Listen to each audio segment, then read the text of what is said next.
Admiral Rex Thornheart stood at the panoramic viewing deck of the Destiny's Shadow, his towering 9-foot frame casting a long shadow across the polished obsidian floor. A smirk played across his silver-scaled face as he gazed at the blue marble suspended in space, looking oh so fragile against the vast backdrop of stars. "Primitive species," he chuckled, his voice carrying the refined accent of the Draknid Imperial Academy. "Look at them, scurrying around their little planet like insects in a terrarium." Behind him, the War Council assembled around a holographic display table. 6 of his most trusted commanders, each representing different warrior clans of the mighty Draknid Empire, studied the detailed scans of Earth's surface. Commander Vex Steelclaw, his chief of intelligence, cleared his throat. "My Lord Admiral, our latest scans show an unusually high concentration of these structures across their planet." The hologram zoomed in on a large complex with multiple buildings and regular vehicle traffic. "They appear to be some sort of military installation. We've detected similar facilities in every major population center." "Military installations?" All of them. Thornheart raised a brow ridge, his golden eyes reflecting the hologram's blue glow. "How fascinating. These humans are more militant than we thought." "Yes, Sir," Steelclaw continued, pulling up more detailed scans. "They're heavily fortified, with constant transport vessels arriving and departing. Our analysis shows they're processing millions of their species through these facilities annually." Lieutenant Razorfang, the youngest of the commanders, leaned forward with enthusiasm. "Clearly training camps for their warriors. But look at the inefficiency. They're spread out everywhere, instead of being concentrated in strategic locations." Thornheart barked out a laugh that echoed through the chamber. "Oh, this is precious. They think they can train enough warriors to stand against the Draknid Empire. Against us," he gestured to the view of Earth. "We who have conquered 17 star systems. We who turned the mighty Centaurian fleet into space debris." The other commanders joined in the laughter, their scaled faces contorted in amusement. Only Fleet Surgeon Nyra Swiftwing remained silent, her emerald eyes narrowed as she studied the scans more closely. "My lord," she spoke softly, but something in her tone cut through the laughter. "These structures, the energy signatures, they're not quite what we'd expect from military installations." Thornheart waved a dismissive hand. "Nonsense. Look at the size of them. Look at the resources they're pouring into them. What else could they be?" But Sir Swiftwing persisted. "If you look at the radiation patterns." Enough. Thornheart's tail lashed in annoyance. "I won't have my moment of triumph delayed by needless caution. The humans have helpfully concentrated their military might into easily targetable locations. It's almost as if they're begging us to end their miserable existence." He strode to the tactical display, his claws clicking against the floor. "We'll start with their largest facility, this one." He pointed to a massive complex labeled Genesis Hope Global Medical Center in their translated scans. "Taking out their primary training center will throw their whole system into chaos." The commanders nodded in agreement, already plotting firing solutions and attack vectors. Only Swiftwing remained troubled, but she held her tongue. After all, what did a mere surgeon know about military strategy? "Send the attack orders to the fleet," Thornheart commanded, returning to his view of Earth. "Let's show these humans the price of thinking they could stand as equals in our galaxy." As his commanders hurried to comply, Thornheart allowed himself another satisfied smirk. This would be the easiest conquest in Imperial history.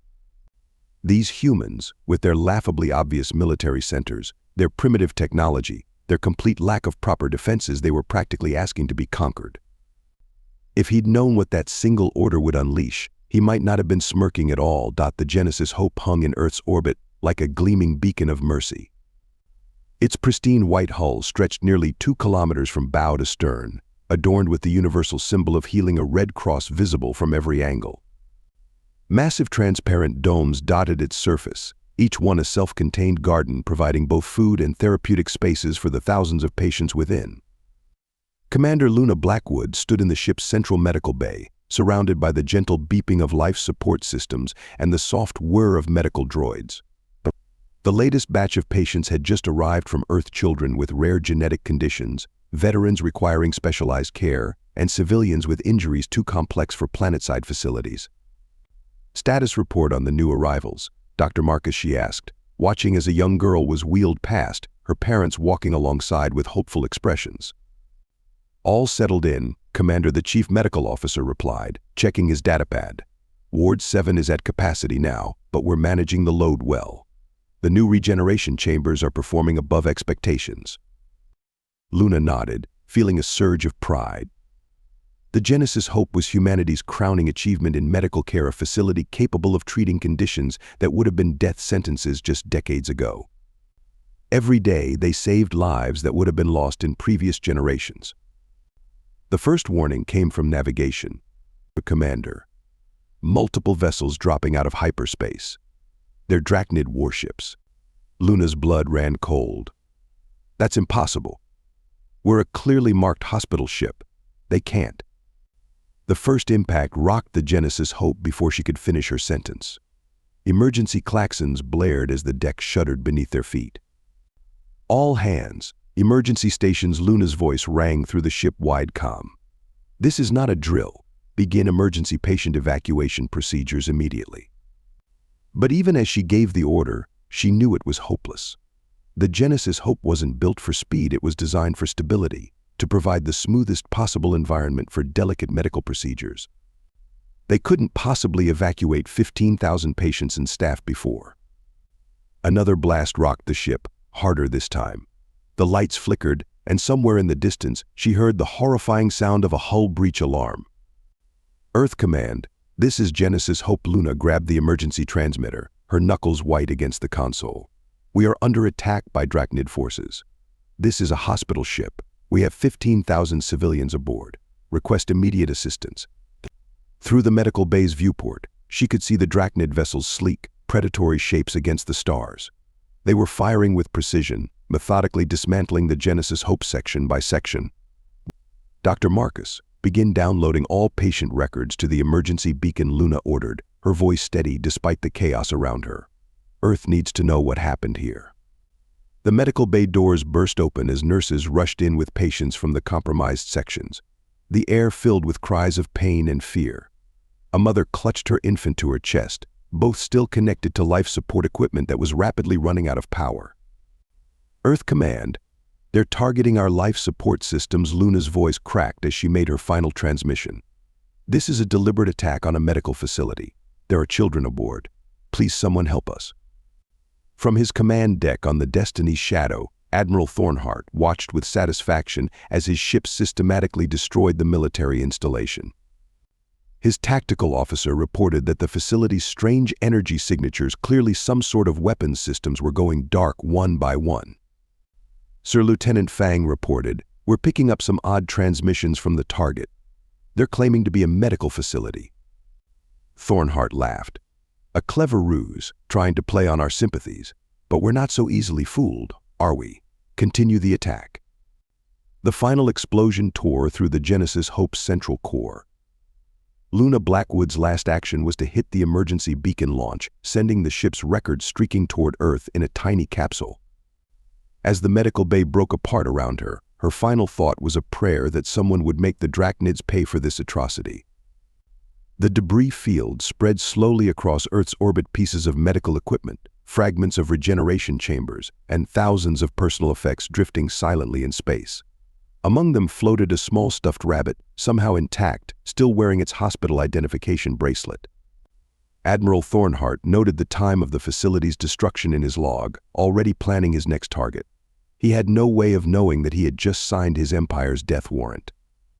The stuffed rabbit tumbled end over end in space, its glassy eyes reflecting Earth's sun, a silent witness to the moment when humanity's legendary mercy transformed into unstoppable rage. Admiral Blade Sterling stood on the bridge of the EDF Retribution, his face illuminated by the swirling storms of Jupiter. The massive warship, along with 300 others, had waited here for decades, hidden within the gas giant's turbulent atmosphere. They were humanity's insurance policy, a fleet built in secret, praying it would never be needed. Today, that prayer had been shattered along with the Genesis Hope. Signal from Earth Command confirmed, Sir. His communications officer reported, voice tight with controlled rage. "The Draknids destroyed the hospital ship. 15,000 dead, no survivors." Sterling's hands gripped the command rail until his knuckles turned white. "Send the activation code to all ships. Battle Formation Alpha. Target the Draknid fleet in Earth orbit." Around the Retribution, the storms of Jupiter began to ripple and bulge. Massive shapes emerged from the churning clouds, warships larger than anything the Draknids had ever encountered. Each vessel bore the same marking, a red cross overlaid with a sword. "All ships report ready," Admiral HFY announced. "The fleet stands ready for revenge." "Not revenge," Sterling corrected, his voice cold as space itself. "Justice. Launch." The human fleet accelerated out of Jupiter's gravity well like avenging angels. Their engines burned with a terrible purpose, leaving trails of blue fire across the solar system. These weren't the primitive vessels the Draknids had expected. These ships had been built with one purpose: to protect humanity from exactly this kind of threat. On the Destiny's shadow, Admiral Thornheart was celebrating his victory when the first alert sounded. "My lord," Lieutenant Fang's voice cracked with panic. "Multiple contacts emerging from Jupiter. Hundreds of ships. They're massive." Thornheart rushed to the tactical display, his earlier smugness evaporating. "Impossible. Earth has no fleet. Their technology is barely beyond planetary." "Sir," Commander Steelclaw interrupted, "those energy readings, they match our best warships." "No, they exceed them, and they're accelerating faster than our vessels can achieve."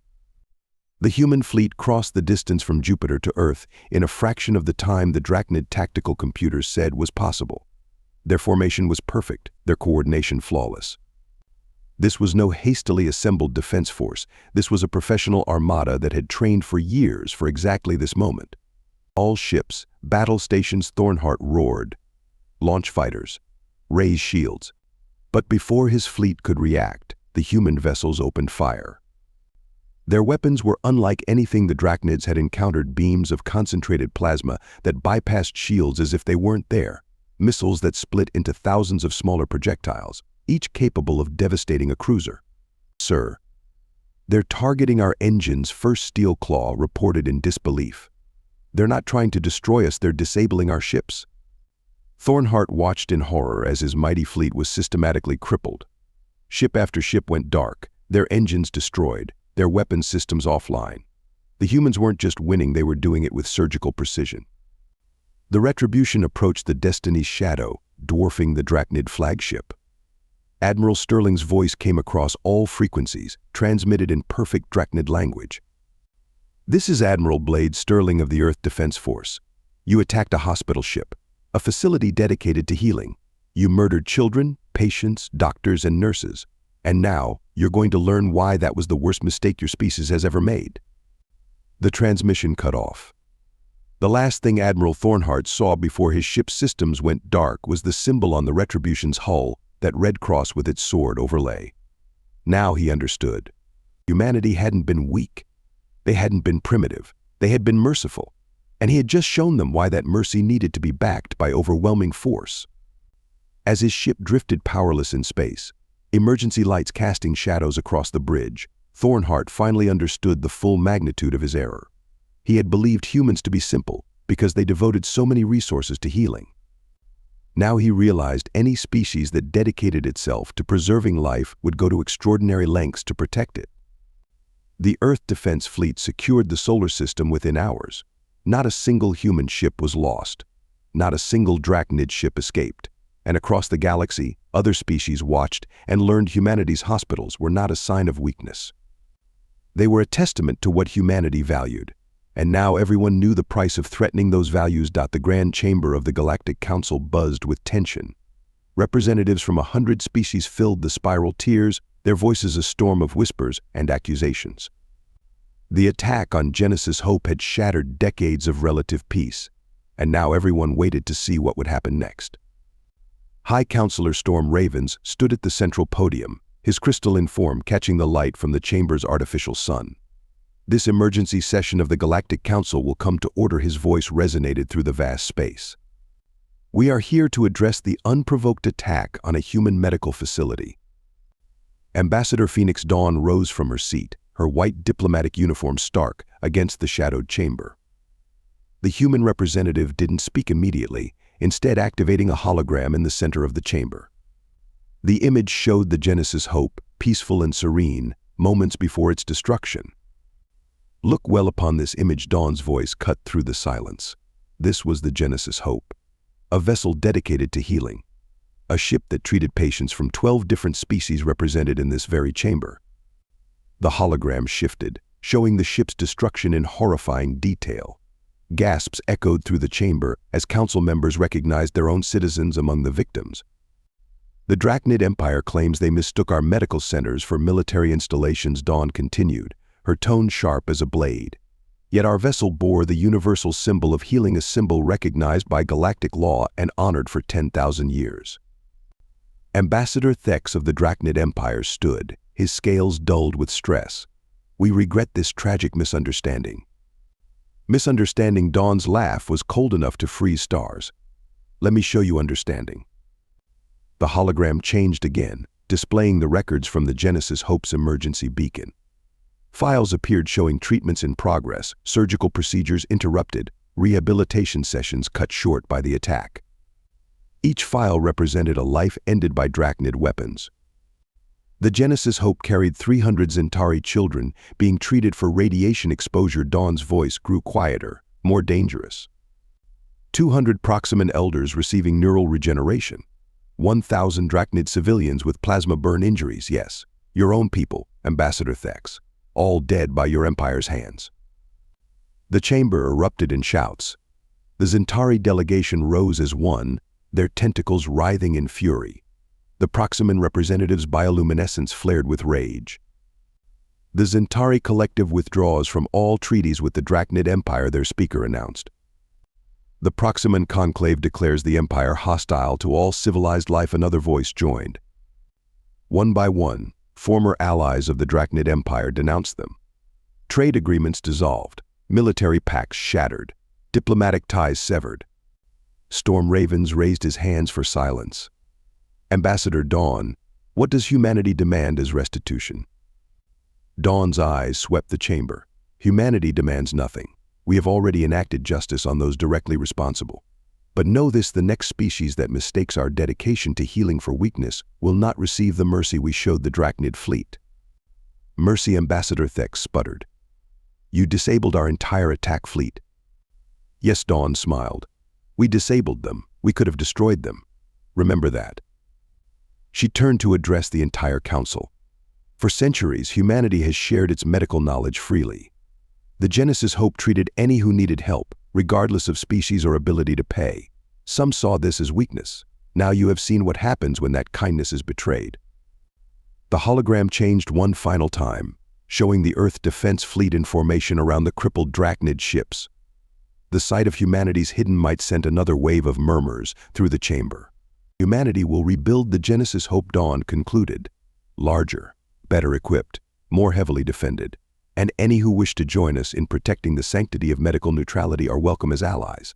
Those who do not, she let the sentence hang unfinished in the air. As Dawn returned to her seat, the chamber remained silent. The message was clear: humanity's mercy was a choice, not a weakness. And they had just shown the galaxy exactly what happened when someone forced them to make a different choice. The peace conference on Neutral Station 7 was doomed before it began. Admiral Thornheart, now stripped of most of his fleet, sat across from Admiral Sterling, their faces illuminated by the station's artificial light. You must understand our position, Thornheart began, his once proud voice now subdued. We truly believed we were striking at military targets. Sterling didn't respond immediately. Instead, he played a holographic recording, the final moments of Commander Luna Blackwood's transmission. The desperate pleas, the sounds of dying patients, the chaos of the attack. Tell me, Admiral Sterling spoke finally, did that sound like a military installation to you? Before Thornheart could answer, the station's doors opened. Representatives from various species entered, species that had remained neutral until now. Each carried data crystals. Elder Quantum Blue of the Arcturian Archive stepped forward first. Perhaps it's time the Draknid Empire learned why Earth's medical capabilities are so advanced. The first crystal activated, showing scenes from Earth's history, wars, plagues, disasters. But after each catastrophe, humans emerged stronger, their medical knowledge expanding exponentially. Your empire saw their hospitals and assumed weakness, spoke Trade Minister Aurora Bright of the Sirius Confederation. You should have asked yourselves what kind of species dedicates so many resources to healing. What drove them to such advancement? Another crystal activated. This one showed Earth's first contact with alien life, not the official diplomatic meeting, but a crashed scout ship 3 decades earlier. Human doctors had worked tirelessly to save the injured alien crew, developing entirely new medical procedures to accommodate their alien physiology. When they saved our scout team, Aurora continued, they didn't ask for technology in return. They didn't demand trade agreements. They simply asked to learn more about our biology so they could help others like us. Thornheart's scales paled as crystal after crystal activated, revealing the truth. Earth hadn't been defenseless, they had simply chosen to show their peaceful face to the galaxy. Every hospital doubled as a research center. Every medical breakthrough improved their understanding of how to protect against biological and chemical weapons. Your Empire's intelligence noted their lack of visible weapons, spoke War Chief Thunderstrike of the Orion clans. Did you never wonder why?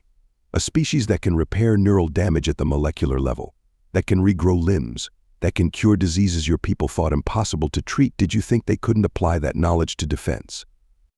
The final crystal showed the true extent of Earth's capabilities. Their ships didn't just have advanced weapons, they had medical bays that could treat any injury in seconds. Their shields weren't just barriers, they could repair damage to themselves like living tissue. Every advancement in healing had been matched by an advancement in protection.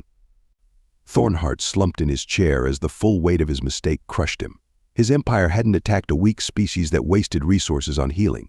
They had attacked a species that valued life so highly they had perfected both saving it and defending it. "The peace conference is over," Sterling announced, standing. "You didn't come to negotiate. You came hoping to plead your way out of consequences. But now you understand attacking that hospital ship didn't reveal our weakness. It revealed yours. The Draknid home system hung like a glittering jewel in space. 3 suns orbited each other in an eternal dance, their light playing across the crystalline cities of 6 inhabited worlds. For centuries, this system had been the heart of an empire that thought itself invincible. Admiral Thornheart stood on his last remaining flagship, surrounded by the remnants of his once mighty fleet. After the failed peace conference, he had fled here, hoping the natural defenses of the Triple Star system would give him some advantage. "My Lord Commander Steelclaw reported, human ships approaching. They came straight through the solar storms as if they weren't even there."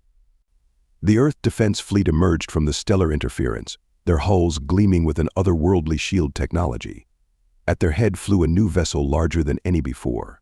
Its name was painted in multiple languages across its bow, Genesis Vengeance. "Send to all ships," Thornheart ordered, his voice steady despite everything. "We make our stand here. For the Empire." But before his fleet could move, the Genesis Vengeance transmitted on all frequencies. Admiral Sterling's voice filled every ship, every station, every colony in the system. "Attention, Draknid forces. You are ordered to stand down. We are not here for your destruction. Analyze our weapons, they target systems, not crew. Scan our ships, each one has fully equipped medical bays. Even now, we offer you a choice." Thornheart laughed bitterly. "You think we'll surrender to your mercy? After everything?" "Not mercy," Sterling replied. "Justice. Your empire's military will be disbanded. Your worlds will be demilitarized. But your people will live. More than that. They will thrive. The Genesis Vengeance isn't just a warship. It's also the most advanced hospital ship ever built. Your people will receive the same care you tried to destroy." Across the Draknid worlds, civilians watched in awe as the human fleet took up positions with surgical precision. No shots fired, no stations destroyed. Just an overwhelming display of power and control. Thornheart looked at his tactical display, watching as ship after ship in his fleet powered down weapons. They weren't surrendering out of fear, he realized. They were surrendering because for the first time they understood. Admiral Sterling Thornheart spoke his final orders. "I alone bear responsibility for the Genesis Hope attack. My crew, my fleet, my people, they followed my orders. Remember that when you write the history of this day." The Genesis Vengeance extended its docking arms. "Your surrender is accepted, Admiral Thornheart. Report to Medical Bay 6 upon boarding. Like everyone else who has ever sought our help, you will receive treatment. That's who we are." As Thornheart walked the corridors of the Genesis Vengeance, he passed medical bays filled with doctors treating patients from dozens of species, including his own people. In one room, he saw a human doctor showing a Draknid medical team new healing techniques. In another, children from both species played together while receiving treatment. The Draknid Empire fell that day, but its people rose from its ashes to join a new galactic order. One where strength wasn't measured by weapons alone, but by the capacity to heal, to help, to grow. Humanity had shown the galaxy that true power lay not in the ability to take life, but in the choice to preserve it. And in orbit around Earth, construction began on a new hospital ship. Its name was simple, its message clear: Genesis Hope I, because mercy, backed by strength, can never truly be destroyed.